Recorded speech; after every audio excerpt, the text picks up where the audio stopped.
4월 25일 오늘 만나 성경 말씀은 신명기 33장 1절 말씀입니다. 하나님의 사람 모세는 죽기 전에 이스라엘 자손에게 다음과 같이 복을 빌어 주었다. 아멘.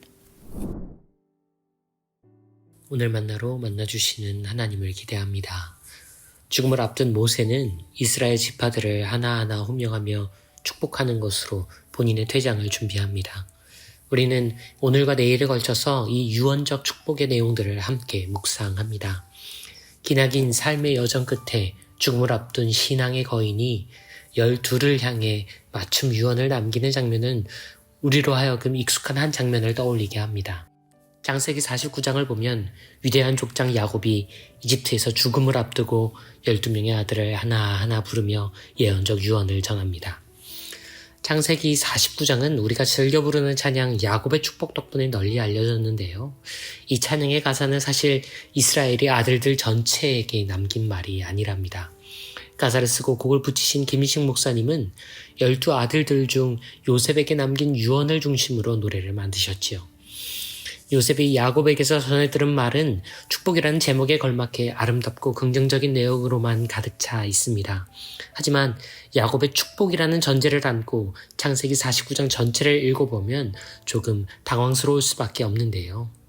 이게 축복이 맞나 싶을 정도의 말들이 담겨있기 때문이지요. 어떤 아들은 축복을 받기도 하지만 어떤 아들은 경고나 저주에 가까운 말을 받습니다. 그래서 창세기 49장 전체를 야곱의 아들들을 향한 축복이라고 부르기는 어렵습니다.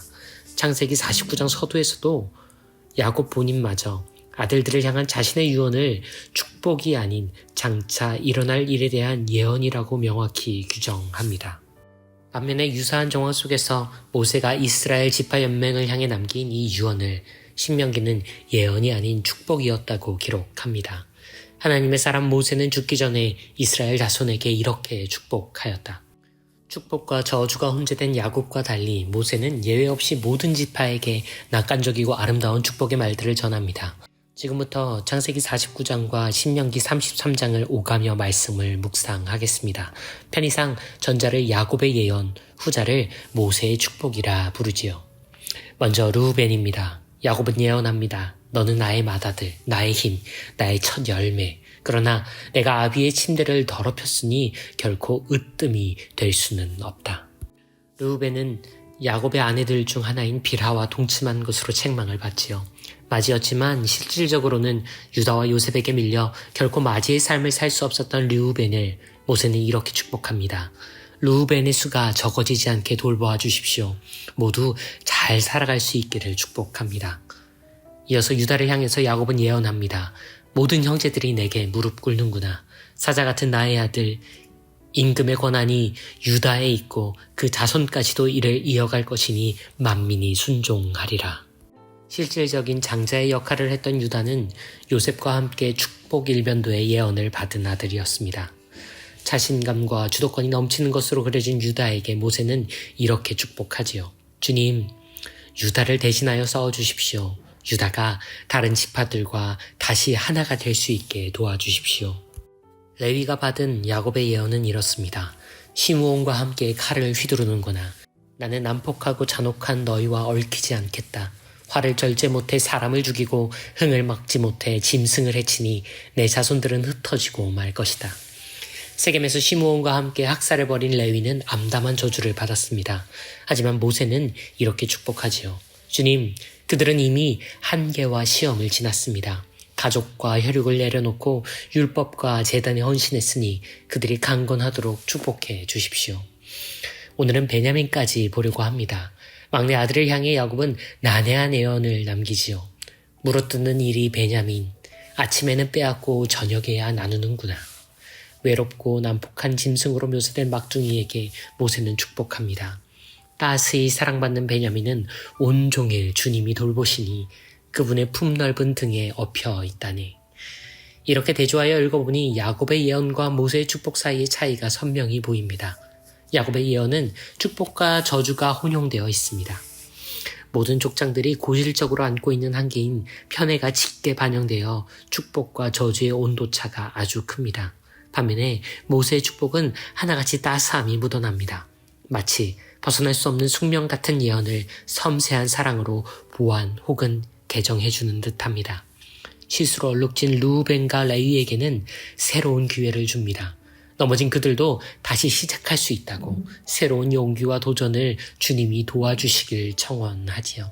반면 권력과 왕권을 보장받은 유다에게는 주님의 힘과 다른 지파들과의 관계가 더 강조됩니다.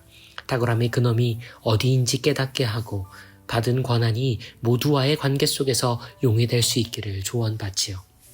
오전에는 빼앗고 저녁에야 나눈다는 베냐민에겐 주님께 온종일 엎혀 지내는 하루를 선물하지요. 베냐민은 분열된 짐승이 아닌 다시 온전히 사랑받는 막둥이가 됩니다. 야곱의 예언과 모세의 축복을 함께 읽으며 바울이 남긴 고린도 편지 속에 사랑의 찬가가 떠올랐습니다. 천상의 언어와 예언의 능력이 있어도 그 안에 사랑이 없다면 아무것도 아닙니다. 본질을 꿰뚫고 진실이 선명한 말들은 크게 들립니다. 개인과 공동체의 오늘을 분석하고 내일을 전망하는 말들은 널리 퍼집니다. 예나 지금이나 예언의 선언이 힘을 발휘하는 세상을 우리는 살아갑니다.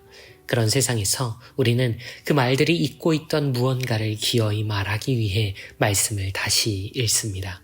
그런 말들에서 우리는 다시 발음되고 다시 곱씹어야 할 무언가를 기쁘게 전하기 위해 입술을 열어 전합니다. 괜찮아요. 다시 시작할 수 있는 걸요. 힘을 좀 빼도 괜찮아요. 당신의 하루가 따스하길 바라요.